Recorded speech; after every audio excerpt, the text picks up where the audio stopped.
De toutes les banques du pays, c'est la plus secrète et la mieux protégée. Un souterrain dans la montagne où sont cachées les données informatiques les plus sensibles de l'économie. Nos confrères de Cash TV ont pu y accéder exceptionnellement. Visite guidée, on est quasi dans un James Bond.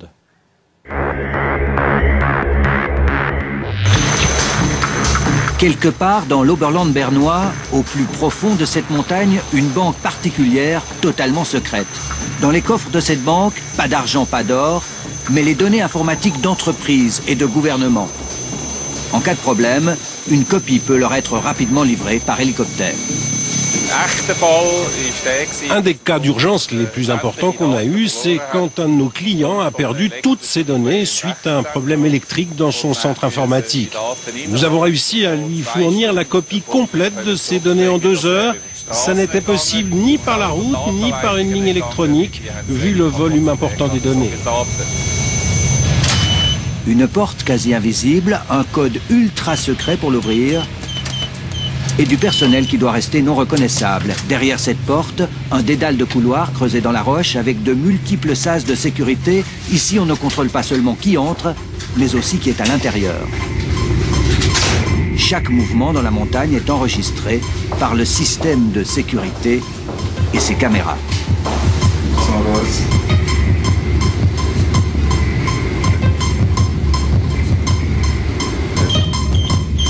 Tout a été conçu pour empêcher les cambrioleurs d'entrer de force dans cet antre secret. Par exemple, cet ascenseur où ne peut prendre place qu'une seule personne à la fois. On descend toujours plus profondément. Pour atteindre le centre névralgique de cette banque, ça va prendre vraiment beaucoup de temps et on n'y est pas encore. Voilà une nouvelle procédure de sécurité.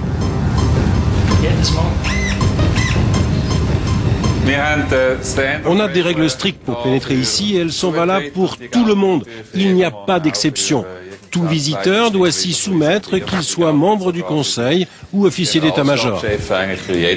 En fait, on est ici dans un bunker militaire secret. Christophe Oschwald, consultant informatique mais aussi ancien officier, a eu l'idée de l'utiliser pour stocker les données informatiques les plus sensibles. Il y a une dizaine d'années, il a signé un partenariat avec l'armée et depuis lors, il partage avec elle le bunker. C'est un système de sécurité très complexe. On contrôle l'identité, mais aussi d'autres données, mais pour des raisons de sécurité. Je ne peux pas vous en dire plus. En tout cas, ce sas de sécurité ne s'ouvre que si l'ordinateur non seulement reconnaît les empreintes digitales, mais si celles-ci ont bien la température normale du corps, histoire d'empêcher toute utilisation par un cambrioleur des doigts d'un cadavre. Mais ce système va être sous peu remplacé par un autre, encore plus sophistiqué, avec un scanner de reconnaissance du visage. Nous voilà enfin parvenus au trésor, les données informatiques de 50 000 clients du monde entier. Là-dedans, il y a les dernières données actualisées de nos clients. Et si leur système informatique venait à être détruit, eh bien cette boîte représenterait toute la valeur de leur société. Ça peut aller jusqu'à des milliards de francs. Mettre ces données à l'abri dans la montagne, ça peut coûter entre 20 000 et 100 000 francs par mois. Parmi les clients de Swiss Forknox, Hans-Rudi van Floo et son entreprise spécialisée dans les systèmes hydrauliques. Pour lui, la sécurité des données est un poste sur lequel il n'est pas question d'économiser. Si on perd des données et qu'il n'y a aucune sauvegarde, c'est un problème. Si le bâtiment brûle, on pourrait pratiquement arrêter la production.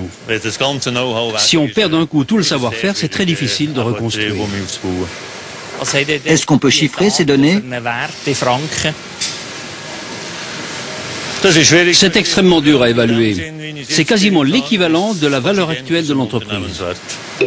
Autre client de Swiss Forknox, le Bellevue, un hôtel 5 étoiles de Gstad, qui traite quotidiennement des données ultra sensibles de clients souvent très aisés.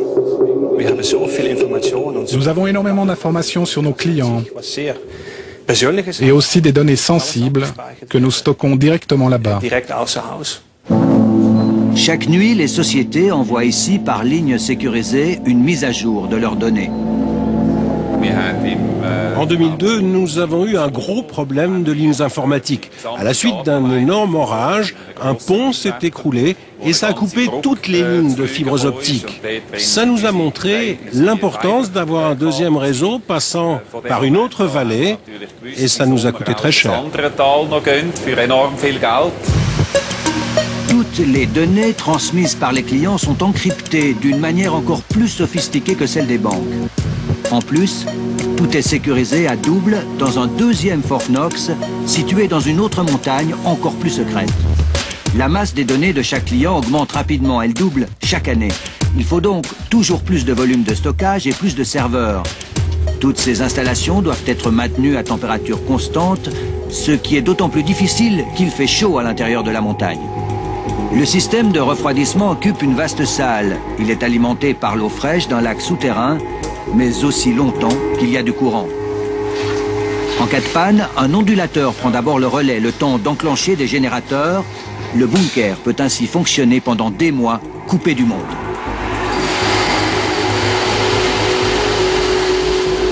Quant à l'air, il est continuellement filtré et humidifié, des vestiges de la guerre froide pour le software d'aujourd'hui. Dans la salle de réunion, pas de réseau, donc impossible d'utiliser son téléphone portable. Et pour que l'angoisse ne gagne pas trop vite les visiteurs, Christoph Oschwald a fait peindre un mur en rose.